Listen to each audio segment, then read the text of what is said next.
Good day, class. In today's lecture, we'll be examining the topic of money. Now, this is a very interesting topic because we know money makes the world go round. Well, so they say. On to today's objectives. The objectives of the lecture is as follows. We would be taking a look at what is money and its origin, the origins of money, the characteristics of money, the functions of money, the components of the money supply, and the classical theory versus the Keynesian theory of the money supply or money demand. Now, on to lecture 3. Slide 3. What is money? Money is any asset that is widely used and accepted as payment. So any asset that is widely used and accepted as payment is termed money. So we know grass and paper cannot be used as money because grass and paper is not widely accepted as payment. Right? Now, just a little brief history of money, how money has evolved. We started with the barter system. And we know in the barter system, there was trade taking place, exchange of goods. So if I have tomatoes and you have fish, then now have to exchange my tomatoes for your fish.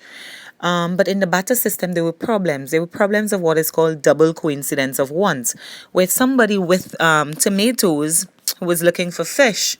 The person with the fish may not want tomatoes, but may want cucumbers. So we had an issue of double coincidence of wants, which means that the barter system was not efficient.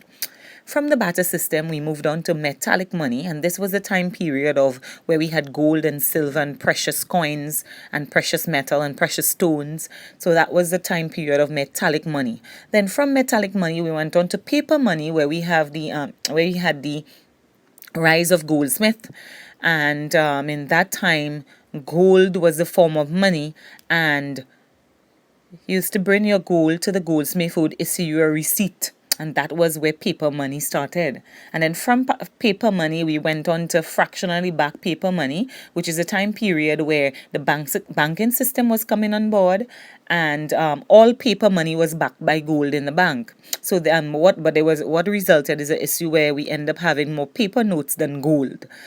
And then now, we have fiat money, and this is where central banks issue notes that is acceptable because the government deems it to be acceptable. So it has no intrinsic value. So for example, $100 bill, it's $100 because the government said it's $100, but it's not backed by anything. It's not backed by gold in the bank or anything, right? So this is just a little history about money, starting from the barter system into metallic money, into paper money, fractionally backed paper money, and into fiat money. Now we are on to slide 4. And on slide 4, we are going to be examining, but just before we go into the functions of money, on slide 4, we will take a look at slide 5, which is defining money from a narrow perspective, and then in slide 6, we will define money from a broad perspective. So from a narrow perspective, money includes only items that can be spent directly, such as cash and current account in bank. So if we have to look at a narrow definition of money, we are just looking at cash in hand or cash in bank, right? We as a narrow definition of money. Things like checks and debit cards, credit cards, although they are used to pay for things, they are not considered as money under the narrow definition of money. So under the narrow definition of money, we are only considering cash and cash in current accounts at the bank as money. Right? Credit cards, debit cards, checkbooks, none of these are considered in the narrow definition of money. Now, if we move on to slide 6, we'll see the broad definition of money. And under the broad definition of money, it includes various items such as deposits, savings account, items that cannot be spent directly but can be readily converted into cash. Right? So in the broader definition of money, things like credit card, debit cards, all of these things would be included in the broad definition of money. So in the narrow definition, we are only looking at cash and cash in bank, whereas in the broad definition, we are looking at all these items that can be used to buy goods and services and that can be readily converted into cash. Right, now we are moving on to slide 7, which examines the type of money, the types of money. And the types of money, especially if you were to go to the central bank, you would see it as M1, M2, M3, M4. Some classify it as M0, M1, M2, M3, M4. In this case, we're going to look at types of money from M1 to M4. So in terms of the types of money, M1 is total currency, coins, notes, checkable or current deposits. Right? So all notes and coins and checkable or current deposits, it's called M1. It's classified as M1. On the other hand, M2 includes M1, which is total currency, coins, notes, checkable or current deposits, as well as savings and fixed deposits, whether short-term, or medium-term. It also includes the money market mutual fund. So M2 is what? M2 is total currency, your coins, your notes, your checkable or current deposits, your savings and fixed time deposits, whether it's short term or medium term, as well as the money market mutual funds. M3 includes M2, which is everything we spoke about: total currency, coins, notes, checkable and current deposits, savings and fixed time deposits, short term and medium term, money market mutual fund, as well as insurance company and postal bank deposits. Whereas M4 includes everything. M4 is M3, which is everything we said before, plus very long-term deposits and certificate deposits. So these are the types of money: M1, M2, M3, M4. So M1 would be what? A narrow definition of money. M4 would be the broad definition of money, taking into consideration everything that can be considered as money. We also have what is called money substitutes, and money substitutes is said to be a medium of exchange but not a store of value. A medium of exchange meaning to say you can use it to buy goods and services, but you can't store it. So for example, credit cards and checkbooks, you can use them to buy goods or services, but you can't store your credit card or your checkbook as money. And then we also have what is called near money, and near money would be things like treasury bills and bonds, bills of exchange, insurance policies. It's a store of value, and it can be converted to a medium of exchange. So you can't use your insurance policy to buy goods and services, but it's a store of value. It's kind of like money that you're saving. Same thing for your treasury bill. It's not money. You can't use it to buy goods or services, but it's money. It's a form of money in the sense that you're storing it, but it could also be converted to actual cash that you can buy goods and services with. So 4 types of money: M1, M2, M3, and M4. Money substitutes, medium of exchange. You can use it to buy goods and services, but you can't store it. Near money, it's a store of value, but it can be converted to a medium of exchange. Right, now we are going to go on to look at the functions of money, and inside slide 4, the functions of money would have been listed, right? There are 4 major functions of money. 1, money is a medium of exchange. 2, money is a unit of account. 3, money is a store of value. 4, money is a standard of deferred payment. So now on slide 8, we are going to examine each function of money. What do we mean when we say money is a medium of exchange? Now remember, the barter system was inefficient. With barter, there was double coincidence of want, which means we could only buy from people who want what we have to offer. So there was a problem with the barter system. So money now allows us to trade our labor for money, and it allows us to be able to buy goods and services in separate transaction where we don't have to look for people who want what we have, right? So it eradicates this whole issue of double coincidence of wants. We can go to the grocery, we can go to the store and use money to purchase goods and services. So money allows us to permit us to trade with less cost, less time, less effort, as in the barter system. Money also allows us to specialize, so people don't have to produce their own goods. So I don't have to produce any more tomatoes or fish. I can now go to the groceries and buy tomatoes and buy fish, right? So money must be readily acceptable and must be known for its value as a medium of exchange. So money allows us to buy goods and services. So that is one of the main functions of money.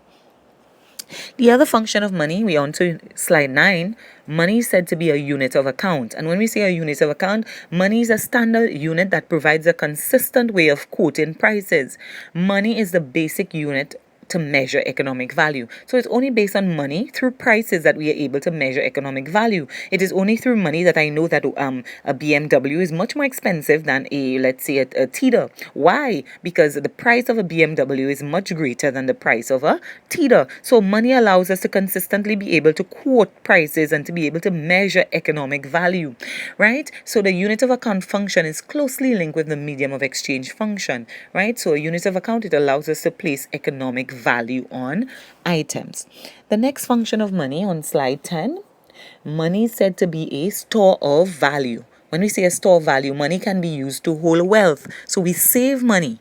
Money allow people to store value. Most people use money only as a store of value for a short period and for small amount because it earns less interest than money in bank. So we can use money. People use or store today's fruits or today's labor for the future. So money can be used as a store of value. So that's our savings. We use money to save. We use money to save some of today's labor for future considerations or for future use. And the last function of money, which is on slide 11, is that money is a standard of deferred payment. Many transactions are now conducted on the basis of credit.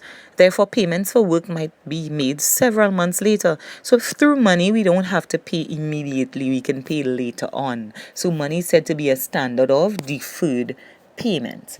Now, right there on slide 11, you'll see the definition of fiat money. I mentioned fiat money earlier on, and it is a form of money that is not backed by anything other than faith in its universal acceptance. So remember, I said fiat money has no intrinsic value. It's not backed by gold in the bank. And the value that it has is the value that is placed on it by the government. Now that we know the four functions of money, money is a medium of exchange, money is a unit of account, money is a store of value, and money is the standard of deferred payment, we will go on to look at the characteristics of money. Now, there are 8 characteristics of money. The first one is that money must be acceptable. So, in order for money to be money, it must be acceptable, widely acceptable. Money must be durable, it must be long lasting. It can't be that you have money today and tomorrow it's already rotten. No, it can't be. Money must be durable. And you would notice that your grandparents may have coins from way back then, number of years. So, money must be durable. Money must be homogeneous. When we talk about homogeneous, we are talking about uniformity. So, my $5 bill should look like your $5 bill. It should be the same size, it should be the same color, it should be the exact replica. So money must be uniform, the homogeneous. When we say that next one, money must be divisible. I should be able to break down the money into smaller denominations. So if I have $100 bill, I should be able to get change. I should be able to get denominations of $5, $20, a dollar bill, and the list goes on.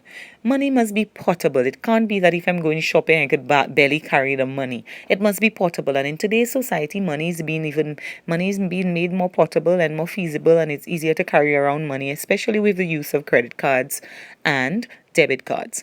Money must be stable in value. Stable in value means that money must maintain its value. $5 today can't be $2 tomorrow. So the value of money must remain. Money must also be difficult to counterfeit. If it was easy to counterfeit, then maybe we wouldn't have to go to school. But it should be difficult to counterfeit, hard to make, hard to come around. And that leads us to the last characteristics of money, which means that money must be scarce. I'm sure you would have heard your parents say that money don't grow on trees. If money used to grow on trees, then I probably would have a lot of bush in my backyard, but I don't. So money must be scarce. That's the final function of characteristic of money. So there are 8 characteristics of money.